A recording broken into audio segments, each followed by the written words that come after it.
श्रीमती राधा रानी की जय। हरे कृष्णा महामंत्र की श्री श्री पंच तत्व की श्री श्री गौर निताय की हिज डिवाइन ग्रेस भक्ति वेदांत स्वामी श्री प्रभुपाद की हरि बोल. So we are going to talk about one of the verse from Bhagavad Gita today. Hope everybody is aware with Bhagavad Gita. Bhagavad Gita as it is. Yeah, the a song spoken by Lord Krishna around 5,000 years ago, Bhagavad Gita. Yeah, so there are 18 chapters in Bhagavad Gita and 700 verses. Thank you.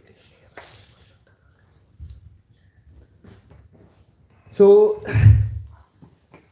we will talk about the one of the verse from chapter 9. Before that, we will do Pranam Mantra, Guru Pranam Mantra, Mangala Charan. Yeah, we can do that all together. Om Agyan Timirandasya Gyana Jansalakya Chakshurnamiltam Yen Tasme Shri Guruve Namah Shri Chaitanya Manobhishtam Stapitam Yen Bhutale Swayam Rupa Kadamaham Dadati Saupadantikam Vandeham Shri Guruho Shri Uttapadakamalam Shri Guru Vaisnavancham Shri Rupam Sagar Jatam Sagan Raghunathandvitam Tam Sanjeevam Sadetam Savadutam Parijan Sahitam Krishna Chaitanya Devam Shri Radha Krishna Padam Sagan Lalita Shri Visakhan Vitam Sacha He Krishna Karunaya Kripa Sindhu Bhayavacha Patitanam Pavne Bhayo Vaishnu Bhayo Nama Nama Jai Shri Krishna Chaitanya Prabhu Nityananda Shri Advaita Gadadhar Shivasadi Gaur Bhaktivinoda Hare Krishna Krishna Krishna Hare Hare Hare Rama Rama Rama Hare Hare. Om Namo Bhagavate Vasudevaya. Om Namo Bhagavate Vasudevaya. Om Namo Bhagavate Vasudevaya. Om Namo Bhagavate Vasudevaya. Om Namo Bhagavate Vasudevaya. Om Namo Bhagavate Vasudevaya.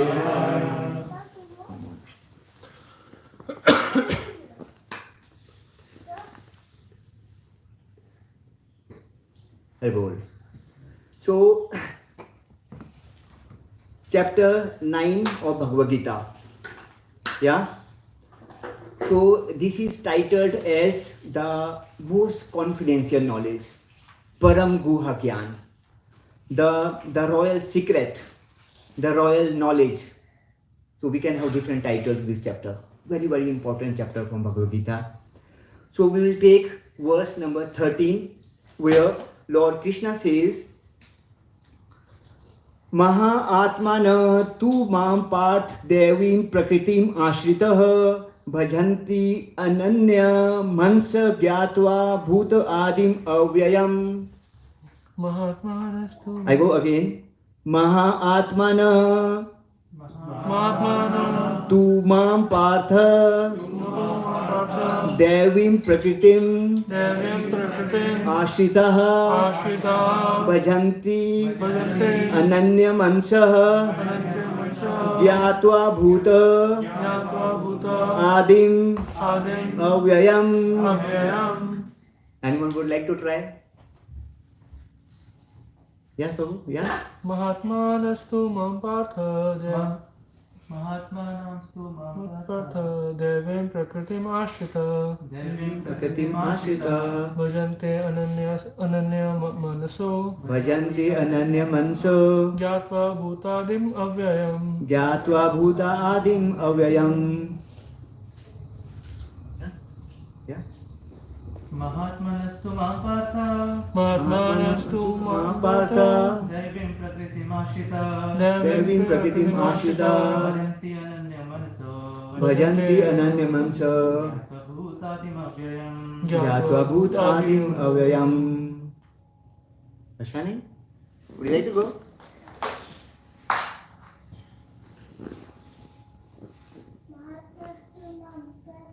Mahatmanam tumam partha Devim prakritim ashita Bhajanta ananya mansa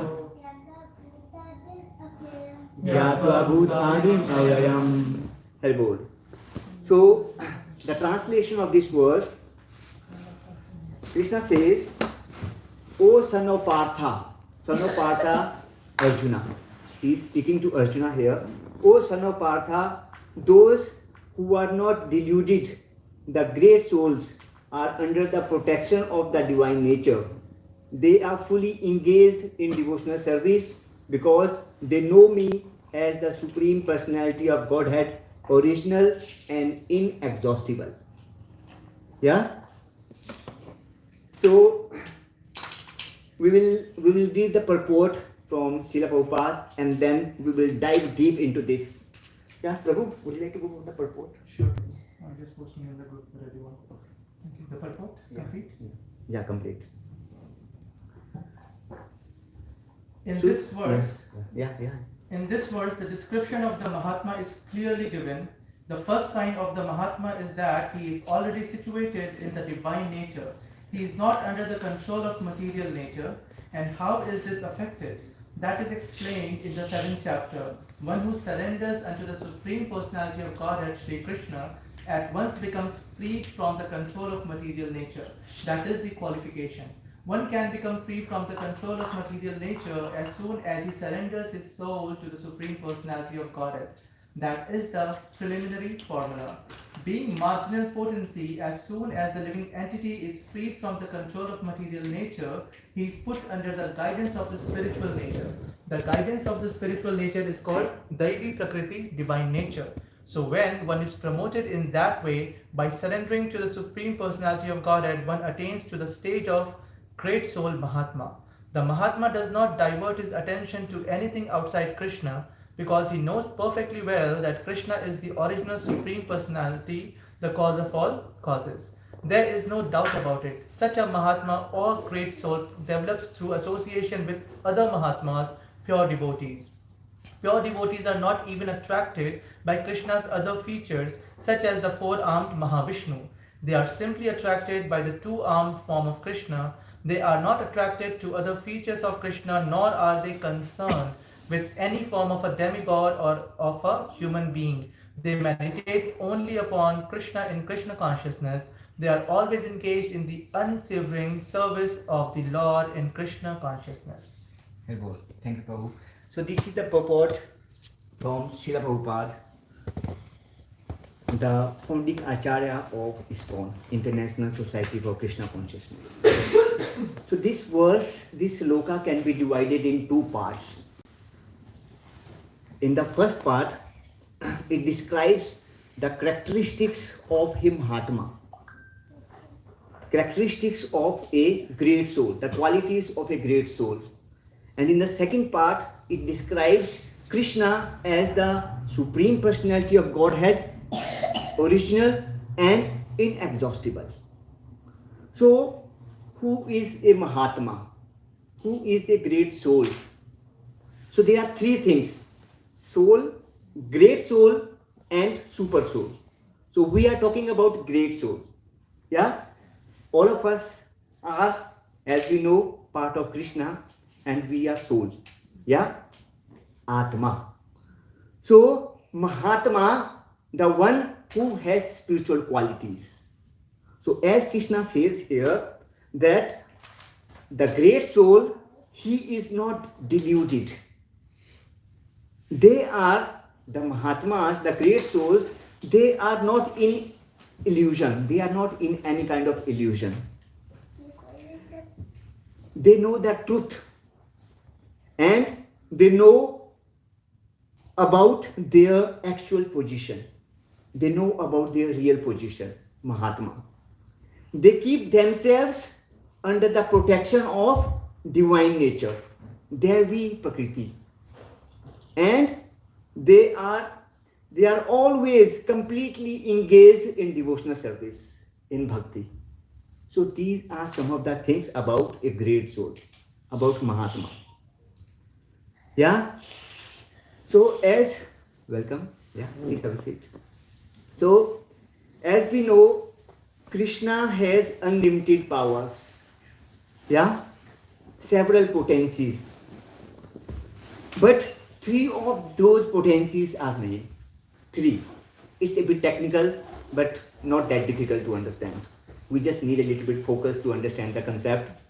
So, three main potencies Krishna has: spiritual energy, material energy, and marginal energy. Yeah? Spiritual energy, Devi Shakti. Material energy, Bhautik Shakti. And the third one is marginal energy, Jiva Shakti. So, this spiritual energy, this is also called internal potency of Krishna. Internal potency. And it is Srimati Radharani Bhakti Devi who represents this.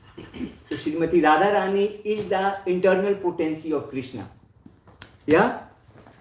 And as we know, spiritual energy is divine in nature. The second one, material nature, material energy, that is the external potency of Krishna. Material nature, Bhautik Prakriti. In other words, we know it as Maya Devi, Durga Devi. Yeah, that is the external potency of Krishna. That looks after the material energy, that looks after this sansara, this material world. Yeah, and the third one is marginal energy, Jiva Shakti, Jivatma. We are also an energy of Krishna, and we are called marginal energy, Jiva Shakti, and we are also called Tatastha Shakti. Why Tatastha? Because we stand somewhere in the middle. Yeah, one side we have spiritual nature, spiritual energy, and on the other side we have material energy. And then we, the Jiva Shakti, Jiva Atma, yeah, Tatastha Shakti. Now, we are limited by nature. We have our own limitations. So, we have to make a choice. Though we are energy, we are one of the energies of Krishna, but we are limited and we have to make a choice. What choice do we have to make? We have to make a choice whether to work under the influence of spiritual nature or whether to work under the influence of material nature. That's the choice we have to make. So, we are not independent. It's a false conception that human beings are independent. No, we are always controlled, either by the spiritual energy or by the material energy. Yes? So, we are not independent. We have to make a choice. We are always controlled. Like it is said, we see this, we don't make a choice to go to toilet. We have to. Yeah? So, there are so many things in life we have to do. We are forced to do. Like if someone says that he would work for the whole day and then at night he will play football. Yeah? At night he decides to play football or any other game, and during the daytime he would work. For how long that will last? 40 days or maybe 2. But then he has to sleep. Yeah? Otherwise what will happen? He will crack down. So similarly, we have to eat. Yeah? If we don't eat, we won't survive. So we have a lot of bondage. We are always controlled. We are not independent. But we have this limited choice whether to be controlled by Krishna's internal potency, that is spiritual nature, or whether to be controlled by Krishna's external potency, that is Maya Devi, yeah, material energy. So we have to decide that. We have to work either under spiritual nature or under material nature. Krishna says in Bhagavad Gita that it's very, very difficult to defeat his material energy. It's very, very difficult to defeat Maya. One cannot break this jail. we are in a jail. The Vedic scriptures say that this material world is a jail. And it's very, very difficult to get rid of this jail. This samsara is called a Durga.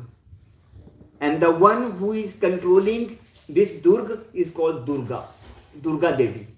We might have heard this, about Durga Devi. So she is Maya Devi. She is the one who is controlling this samsara, this material world, this material nature. So Krishna says it's very, very difficult to get rid of, to break this jail. But at the same time, Krishna says that those who surrender to him, those souls who surrender to him, they get rid of this. They get rid of this material energy, and they are able to manage material nature. But those who surrender to him, and to surrender to Krishna means to work under the influence of spiritual nature, to work under the influence of Srimati Radharani, the internal potency of Krishna, Deviya Shakti, Bhakti Devi. Yeah? So that's the thing. Now, there is one important point here, that both material nature and spiritual nature, they develop attachment for us. They create attachment for us. The material nature develops attachment, and the spiritual nature, the spiritual energy, that also develops attachment for us. But the difference is that the spiritual nature develops attachment with Krishna, whereas the material nature that develops attachment with this samsara, with matter. That's the difference. So this is the only difference. So the first one, the spiritual nature that liberates the jiva, that provides mukti, to a soul, that leads a soul to liberation, the spiritual nature. But the second one, the material nature that binds a soul, in this samsara. So mukti, when we say mukti, liberation, mukti does not mean to get liberation from everything. No, that's not mukti. If one says that he got liberation from this material world, and he also got liberation from spiritual world, completely independent, no, that's not mukti. That's not liberation. Mukti means liberation from material world, but not from the spiritual world. Why not? Because spiritual world is our real home. That's the place where we have to go one day. Yeah, that's the place from where we have come down. And that's our target. One day we have to go back to our real home. That's Krishna's abode, the spiritual world.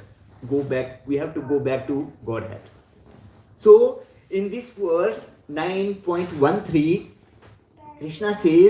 Krishna tells that great souls, Mahatma, about great souls, Mahatma, who are completely detached from the material nature, from the material world, and completely attached to the spiritual world, completely attached to Krishna and his abode. So detachment from the material world, but attachment to the spiritual world. Yeah, that's the platform where a Mahatma, a great soul, keep themselves.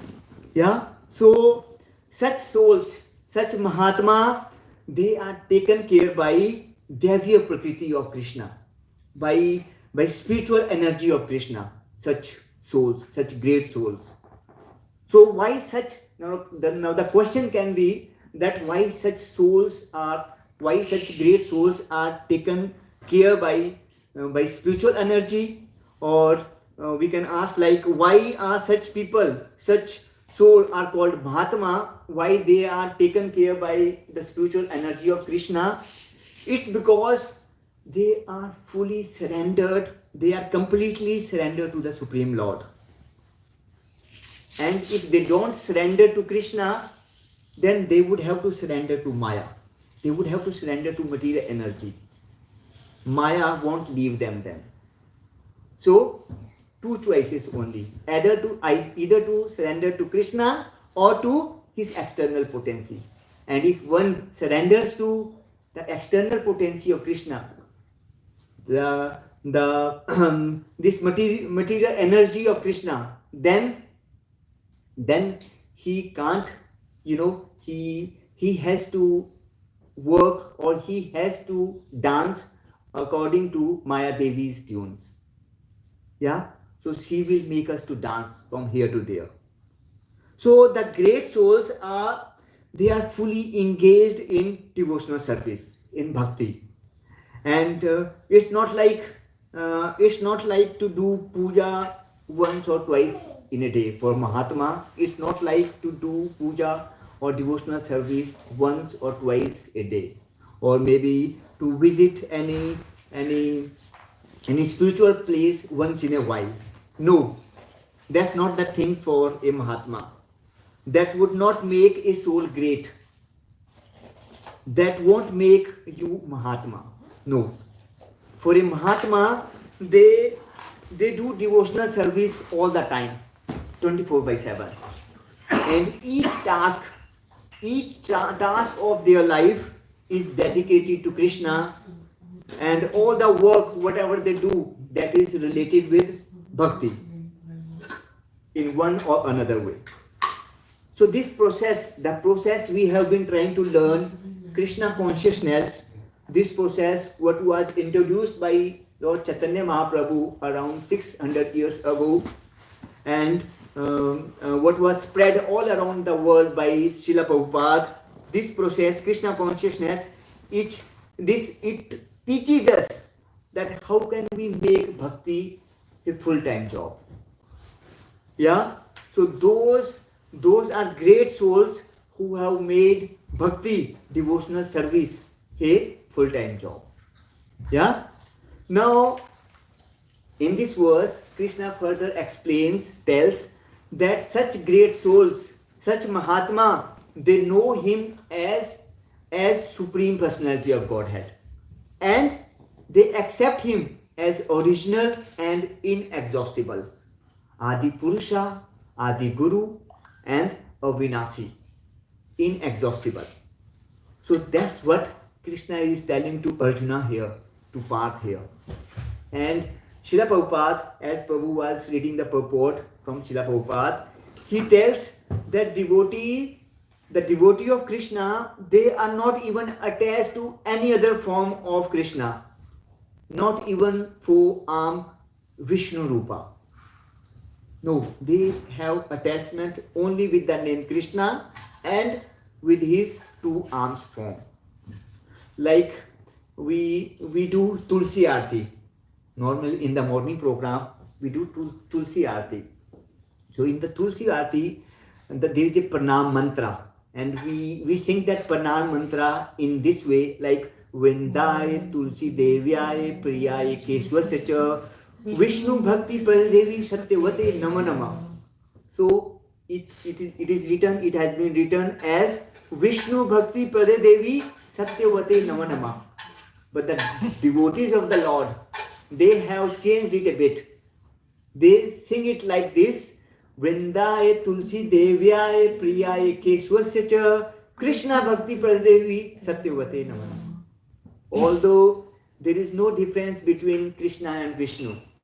Yeah, Krishna is in office as Vishnu. That's the only difference. Krishna, Rama, Vishnu, one personality. Only very little difference. Yeah, Krishna is in office as Vishnu. That's the only difference. So the devotees, they are fully, completely attached to Krishna's form, Krishna's name. Like when we read about the gopis in the Bhagavatam, when we read about gopis, then once Krishna was dancing with gopis, and suddenly what happened? He disappeared from there. So all the gopis, they were really shocked there. that a little while earlier Krishna was with them, and now where has he gone? So they started searching for him in Vrindavan, in the wind, the forest of Vrindavan. They started looking for him. So they were looking for him. Krishna, where are you? Where have you gone? You were with us a while earlier. Where have you gone now? Now Krishna has made himself available as four-armed Narayana, Vishnu Rupa. So gopis were moving around around Vishnu, but nobody was recognizing him. Instead, some of the gopis were asking, "Have you seen Krishna somewhere?" They were asking Narayana. They were asking Vishnu, "Have you seen our Krishna somewhere?" So that's a kind of attachment gopis have towards Krishna. So this form, the form of Radha Krishna, it is called Adi Shaurupa. And the great souls, the Mahatma, they are fully attached to this Adi Shaurupa of Radha and Krishna. So that's the attachment the devotees, the Mahatma, the great soul have towards Krishna and his pastimes. Yeah? Anyone have any question until now? I have. Yeah, please. From Shastras, we know that working under the spiritual energy is far more pleasing than working under the spells of Maya. But at least for me, at my current state, it's more tempting to work under Maya. How can I convince myself to fully dedicate to work under Krishna? Okay. So everybody understand his question? Yeah? So his question, I repeat, correct me if I'm wrong. He's saying that how can we make ourselves to work under the influence of Krishna's energy? Under Krishna. Yeah? Because maximum of the time we have to deal with Maya. Yeah? So Prabhu, there is a process. Yeah? There is a process defined here in the Shastras. Now the thing is, first we need to know about that process. And then we need to practice that process. So we all are practicing that process because we all are struggling at our own level. Some are struggling here, some are struggling here, some are struggling here. But everybody, each one of us struggling. Because why? Because we are here in this material world. And Maya has very, very great influence. As Krishna is telling in Bhagavad Gita, that's really, really difficult to get rid of Maya. But one can do. How? Once they surrender to Krishna. So we have to surrender. That's the one thing. Yeah, we have to surrender. Now, how can we surrender to Krishna? How can we surrender to his internal potency? So there are the acharyas, the gurus, they have recommended us to follow certain steps. And we have been trying to follow those steps. One of the most important steps is to chant his name. Yeah. So this particular mantra, what we see there in that frame, in the wall, Hare Krishna, Krishna Krishna, Hare Hare, Hare Rama, Rama Rama, Hare Hare. So this is the foremost. Yeah. So when we chant this mantra, then we establish direct connection with Krishna, with Krishna's energy. Yeah. Because here the Hare, the word Hare means Radharani, the internal potency of Krishna. So we are requesting, by chanting this mantra, we are praying to Srimati Radharani that, "Oh Radharani, please accept us, take us from this world and put us on the lotus feet of Krishna." So that's the request. So Prabhu, we have to practice, we have to do practice, and the class we are doing, or the kirtan before we were doing, the aarti we are going to do in the coming hour, so that all is part of this process. Now the thing is that many of us are doing it once in a week. We have to make it a daily affair. Yes, we have to make it a daily affair. Then automatically, once Maya Devi sees that we are fully surrendered to Krishna, then she takes step back. Then who comes into the picture? Srimati Radharani will come into the picture. And then she politely takes us. Yeah, na? the job of both the energies, Maya Devi as well as Durga Devi. Sorry, Maya Devi and Durga Devi one. Maya Devi and Bhakti Devi, Srimati Radharani. Same job. They both want us to fall on the lotus feet of Krishna. But the method is different. Maya Devi takes us with a stick. Yes? She handles us roughly so that we realize that that's our real place. And Srimati Radharani, Bhakti Devi, she takes us politely. But the job is same for both of them. Yes? Anyone, any other question? Yeah. Maya means controlling our mind, right? So is it not practicing detachment? Maya means? It means like our mind, our thoughts are controlling us, right? That's what Maya is. Is it not? And is it not by practicing detachment, abhyasa or vairagya? Is it not? Well, mind is one of the senses. We have multiple senses, Thoughts. and mind Yeah. is one of them. Mhm. And it has a strong influence. Mind has very, very strong influence. But the mind can be controlled. How? When we use all our senses to serve Krishna. Now, when we say Maya, so Maya means that it is there to dilute us, to take us away from the spirituality. Yeah, that's the role for Maya. That it will take us away from spirituality, from bhakti. Yes. Why? Because that's the job Krishna has given to her. Yes, to divert, to test again and again. But when we show determination, when we show when our mind says again and again that no, we have to do it, we have to do it, we have to go to temple, we have to take association of devotee, we have to eat prasadam only. So when we tell our mind this again and again, then all other senses like our eyes, ears, skin, all of them, when we use them to serve Krishna, then only we can control our mind. Otherwise, single-handedly, mind is really, really powerful. It's really difficult to control mind. But with the help of other senses, and more importantly, with the mercy of Krishna, with the mercy of Srimati Radharani, we get capability, we get ability to control mind. Yeah, Prabhu? Yeah, very good. So, if anyone has any other question, we can have that. But before that, we will talk about a Mahatma. We have few minutes with us. So we will talk about a Mahatma who has practiced what Krishna has recommended in Bhagavad Gita. We will talk about a great soul. And the name of this great soul is Amrish Maharaj. Hari Bol. Has anyone heard about Amrish Maharaj previously? Yeah, I was. So Amrish Maharaj, he was a king. He was a king in Ishwaku dynasty. Ishwaku dynasty, where Sri Ramchandra, appeared in Treta Yuga. So he was in that dynasty as king. So he was the one who, Amrish Maharaj was ruling the whole world at that time. He was ruling somewhere at the end of Satyuga and maybe at the beginning of Treta Yuga. Yeah, Amrish Maharaj.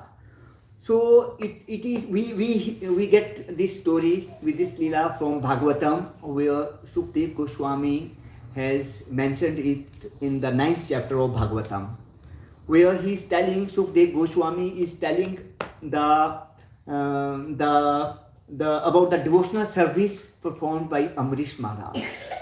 So Amrish Maharaj, he was so dedicated towards his devotional service towards Krishna that he engaged all his senses in bhakti. Like his mind was concentrated, completely concentrated on the lotus feet of the Supreme Lord. Then his tongue, he was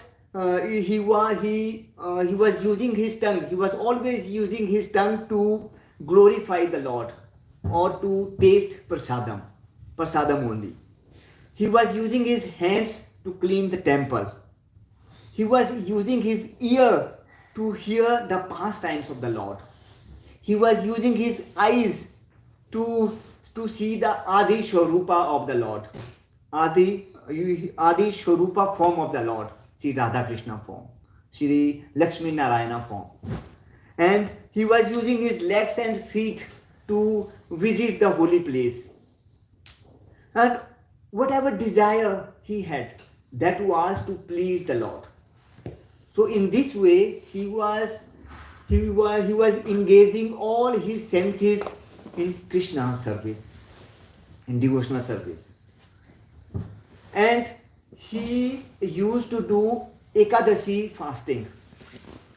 Ekadashi fasting, yeah? So we also try to do Ekadashi fasting. It comes every second week, twice in a month. Tomorrow is Ekadashi. So on the day of Ekadashi, we avoid eating grains.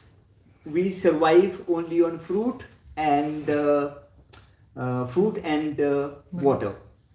Yeah, on these two things we survive only.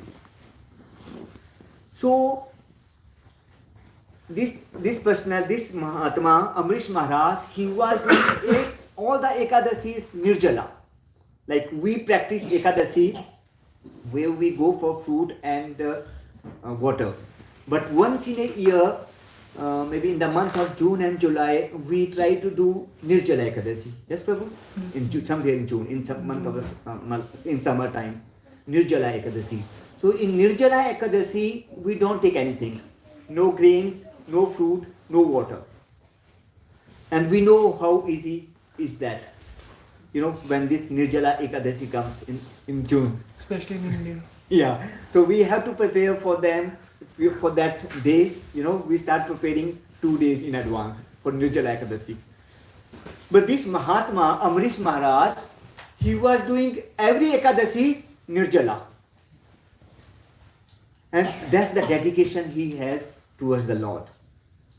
So once he performed this Nirjala Ekadashi, and on the next day, he has to complete his fasting.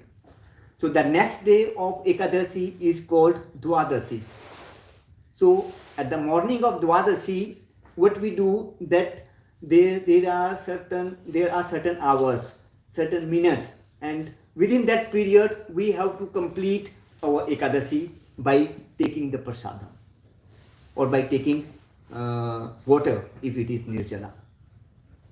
So for Amrish Maharaj, he was doing this Ekadashi, and on the next day, Dwadashi, he has to complete his Ekadashi by taking prasadam. He is preparing for that ceremony. Although he was king, but he used to cook prasadam by his own, although he was king there. And then the question arises that if a king is involved so much in devotional service, in bhakti, then who was looking after the state affairs? Who was managing his kingdom? So Lord Vishnu, Lord Krishna was so pleased with Amrish Maharaj that he has left his Sudarshan Chakra to assist, to help Amrish Maharaj. So Sudarshan Chakra, the disc weapon of Lord Krishna, he was there to assist, to help Amrish Maharaj to manage law and order in the state. And in this way, Amrish Maharaj got the time, resources to completely engage himself in devotional service. So on the day of Dwadashi, when he has to complete the Ekadashi, then one of his servants came and he told him that one saint, Durvasa Muni, was waiting for him outside the kingdom. He wanted to see him. Durvasa Muni, Rishi Durvasa, he wanted to meet Amrish Maharaj. Durvasa Muni, he is considered as an incarnation of Lord Shiva, and very great personality, mystic yogi, and he was famous for 2 things. Ishani, you know about Durvasa Muni? Yeah. So he was famous for 2 things. 1, for his anger, for his krodha, and 2, for his curse, abhisap. Yeah, Durvasa Muni. So when Amrish Maharaj heard that such a great saint has come to see him on this auspicious day of Dwadasi, then he found that it's an opportunity for him that he would break fast with this great saint together. So he went out to the main towards the main gate. He welcomed Durvasa Muni and his disciples with folding hand, and then he invited them in. Then Amrish Maharaj informed them, Durvasa Muni and his disciples, that he has to, go for the to complete his Ekadasi, and it would be really great for him if they join him. So Durvasa Muni told him that yeah, definitely he will join him, but before he would like to take a shower, he would like to take bath. So he went to Yamuna river with his disciples, and he told Durvasa Muni, he told Amrish Maharaj, Durvasa Muni told Amrish Maharaj that he will join him soon. Now Amrish Maharaj started waiting for him, but it has been long. Durvasa Muni did not come back. Now this was a matter of concern for Amrish Maharaj, because as we were talking, for this the completion ceremony of Ekadasi on the day of Dwadasi, there are only few minutes or hours. Every time it differs. So it's mentioned there. So the time is passing on, and he was thinking that if Durvasa Muni does not come back with his disciples, and he completes his Ekadasi, his fasting, by eating something, then it would be an offense against this great soul, because he has to, as a host, he has to offer it to guest. He has to offer the prasadam to the guest first, and then he has to honor it. But on the other side, he was thinking that if Durvasa Muni does not come back on time, then the time to complete Ekadasi will pass, go on, and then his Ekadasi will become ineffective. So he was in a kind of dilemma, confusion. Then he asked his Brahmanas, the Brahmanas in the kingdom, for the advice. And they told him that because he was doing Nirjala Ekadasi, so he could take water. He could take a sip of water, yeah, and in this way he would complete the Ekadasi, and at the same time he will not dishonor the saint.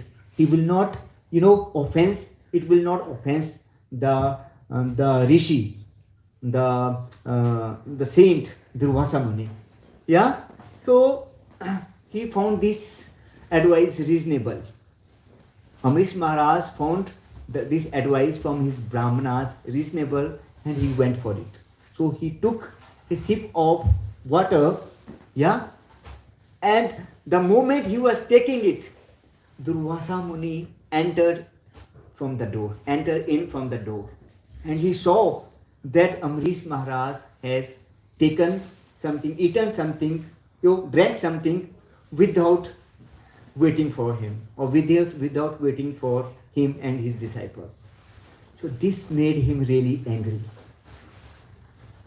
and he started defaming Amrish Maharaj.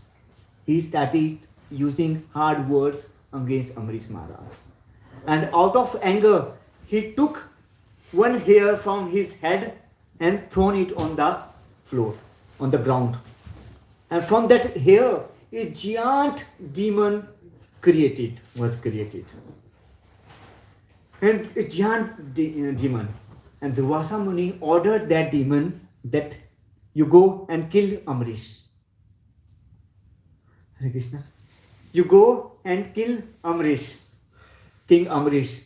So now this great giant demon, she approached towards King Amrish. And Amrish Maharaj was standing there with folding hand, thinking that Durvasa Muni would give him a chance to explain the things. But before he could say anything, the demon already got the order. Now, the demon, as soon as she had to attack she had to attack the king, Amrish Maharaj, Sudarshan Chakra came into picture. Because Sudarshan Chakra was already there in the kingdom, you maintaining law and order. And it came into the picture. And what it did, it killed that demon and broke it in two parts. So everybody, whosoever, the Brahmanas, King Amrish, Durvasa Muni, his disciple, they all were really shocked seeing the demons falling on the floor in two parts. Now, this Sudarsana Chakra, it started approaching towards the creator, towards the originator of that demon. And who was the originator here? Durvasa Muni. Now, Durvasa Muni saw that the Sudarsana Chakra was approaching towards him, and it was not with good intention. So Durvasa Muni started running from there, from one place to another, and Sudarsana Chakra was following from one place to another, from one planet to another. They were, running all around. So at last, Durvasa Muni, Rishi Durvasa, he reached on the topmost planetary system, Satyaloka, Brahmaloka, where Lord Brahma was meditating. So Durvasa Muni requested Lord Brahma that please save me from Sudarshan Chakra. So before Durvasa Muni could explain anything, Lord Brahma realized what happened there in the Prithvi Loka, in the down there in the planetary system. What happened there? So Lord Brahma replied to Durvasa Muni that it won't be possible for him to help here. So better you go somewhere else. Then Durvasa Muni went to Shiv Loka. Yeah. He approached Lord Shiva and he requested in the similar way that Lord Shiva, please save me, please help me from this Sudarsana Chakra who has been following me, since I made the mistake. Lord Shiva also shown his helplessness that I won't be able to help you. But yeah, Lord Shiva told that you may approach the originator of Sudarshan Chakra. And who is the creator, originator of Sudarshan Chakra? Lord Vishnu. Lord Vishnu, Narayana, Krishna. So then Durvasa Muni went to Vaikuntha Lok, to Narayana, to Lord Vishnu. Lord Vishnu welcomed Durvasa Muni and told him that it won't be possible for him to help either. Now, Durvasa Muni was really surprised to hear this from Lord Vishnu. Lord Vishnu was telling that Aham Bhakta Paradhina. I am controlled by my bhaktas, by my devotees. So Durvasa Muni started arguing that I read about you, I heard about you. So whoever comes to you, whoever comes to for you, whoever's come or whoever approach you for the help, they don't go back with empty-handed. But here you are denying me for the help. So Lord Vishnu told that no, I am not denying you for the help. I advise you go to my bhakta down there, Amrish, and then seek for the help. So then Durvasa Muni came back to earth and fell down on feet of Amrish Maharaj. Amrish Maharaj was feeling embarrassed. Amrish Maharaj was thinking that it was because of him that such a great soul, such a great saint, such a great rishi, Durvasa Muni, had to go through so much of trouble, so much of so much of pain. So he was feeling embarrassed. So he did not allow Durvasa Muni to fall down on his feet. Instead, he hugged him. And then he requested Sudarshan Chakra. Amrish Maharaj requested Sudarshan Chakra that if I had done a little bit of service, little bit of devotional service of Lord Vishnu, Lord Krishna, please you stop here and you change your direction. So once Sudarshan Chakra heard this prayer from Amrish Maharaj, then he stopped there and there. So this is what we see, how Lord empowers his devotees. Lord empowers a Mahatma. Yeah? Yeah? Yes. Any question? Yogak Sevak Bhavayam. Sorry? Yogak Sevak Bhavayam.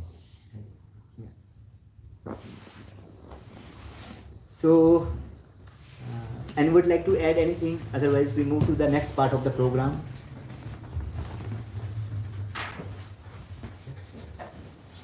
So His Grace Sudarshan Vasudev Prabhu ki Jai. So we'll move towards Gaurati now.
Jyoti Mata ji,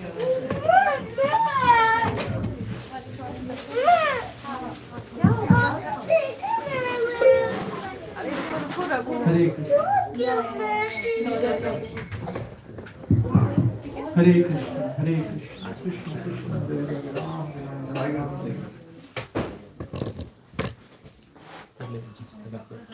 Hare Hare.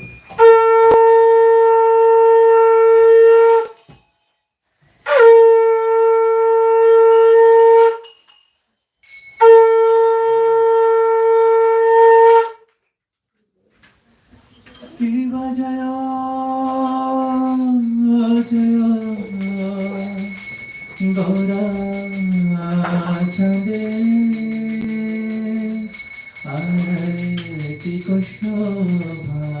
Shiva Jaya,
Krishna Krishnaya Bhutale Srimate Bhakti Vedanta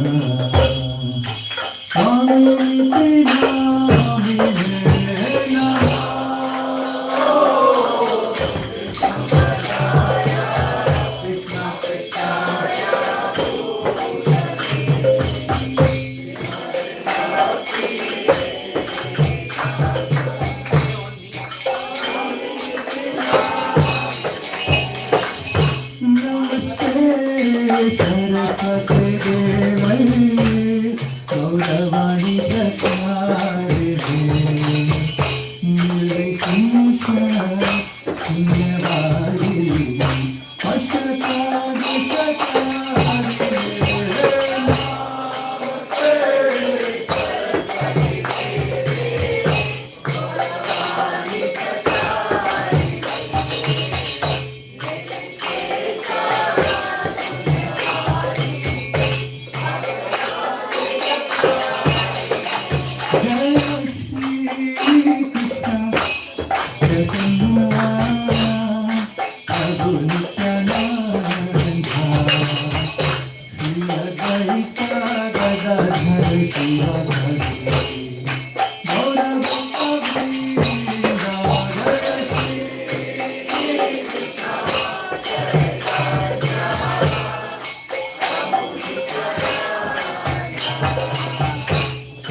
जय ओम विष्णुपाद परमहंस परिव्रजकाचार्य अस्तोत्र श्री कृष्ण कृपामूर्ति अभय चरणारविंद भक्ति वेदांत स्वामी श्री प्रभुपाद की ISKCON BBT founder Acharya savior of the whole world Jagat Guru Shri Prabhupada की जय ओम विष्णुपाद परमहंस परिव्रजकाचार्य अस्तोत्र श्री कृष्ण कृपामूर्ति भक्ति सिद्धांत सरस्वती ठाकुर गोस्वामी श्री प्रभुपाद की अनंत कोटि वैष्णव वृंद की नामाचार्य श्रीदास ठाकुर की प्रेम से कहो श्री कृष्ण चैतन्य प्रभु नित्यानंद श्री अद्वैत गदाधर श्रीवासादि गौर भक्त वृंद की श्री श्री राधा कृष्ण गोपीनाथ राधा कुंड श्याम कुंड गिरिराज गोवर्धन की ब्रजभूमि श्री वृंदावन धाम की नवदीप मायापुर धाम की पुरुषोत्तम क्षेत्र जगन्नाथ पुरी धाम की गंगा माँ यमुना माई की भक्ति देवी तुलसी महारानी की पतित पावन नाम संकीर्तन यति की ग्रंथरा श्रीमद् भागवतम की बृहद मृदंगा ट्रांसेंडेंटल बुक डिस्ट्रीब्यूशन की श्री श्री पंच तत्व भगवान की श्री श्री राधा गोविंद देव की श्री श्री गौर आरती ISKCON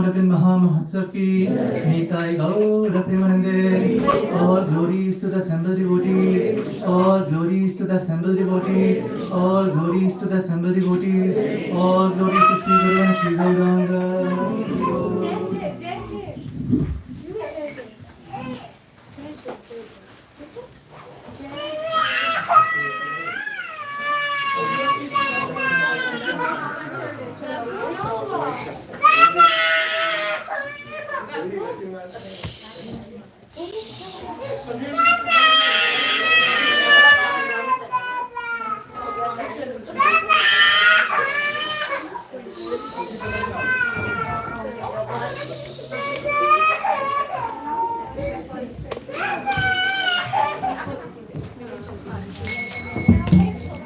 Namaste Narasimhaya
नरसिंह भगवान की, जगन्नाथ महाराज की, भक्ति वेदांत स्वामी श्री प्रभुपाद की।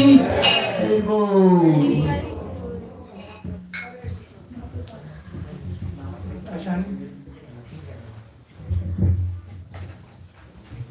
So now we'll sing the prasad prayers and then we'll go downstairs for prasad. So please wait until that. महाप्रसादे Govinde महागामि वैष्णवे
Right downstairs. Yes.